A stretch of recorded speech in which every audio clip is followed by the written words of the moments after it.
Which section लिखा हुआ यहाँ पर, which section of IT act. देखिए इंपॉर्टेंट, एक बार फिर से मैं लिख दूं, आप जब ये इंपॉर्टेंट है और आप जब कभी भी कंप्यूटर एग्जाम देने जाएंगे यहाँ पर, तो आप साइबर एक्ट जरूर पढ़ के जाए, ठीक है। तो यहाँ पर लिखा हुआ which act of the deal with the cyber terrorism की बात करते हैं। तो साइबर एक्ट जब आप बात करेंगे तो यहाँ पर सेक्शन, ठीक है ना, तो आईटी एक्ट के अंदर सेक्शन रहेगा, सेक्शन नंबर 65 है, 66 है और 67, ये 3 सेक्शन जो है ये आईटी एक्ट है। क्या है आपका आईटी एक्ट। उस इस एक्ट में भी 65 सिंगल है, 67 भी सिंगल है और 66 जो है ये ए से लेकर एफ तक है। इसके नए नए पार्ट्स निकल कर रहे हैं, ये 6 है।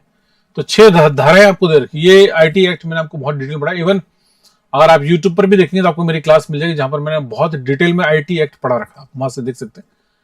तो सेक्शन 65, 66, 67। तो साइबर टेररिज्म की जो बात है वो किससे 66 एफ में, लास्ट में देखिए 66 के अंदर है, तो 60 लिखा ना, सी है, बी है, ए है।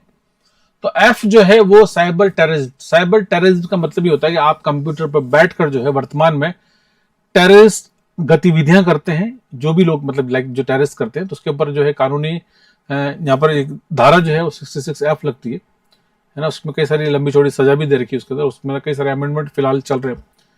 तो कोई भी है ना, जैसी ऐसी चीजें जो पोस्ट की जाती है सोशल मीडिया पर है ना, जिससे लोगों की धार्मिक भावना आहत होती है, तो उसको जो है हम लोग साइबर टेररिज्म के अंदर गिनते हैं। दैट इज 66 एफ जो है उस कानून की धारा है, ठीक है।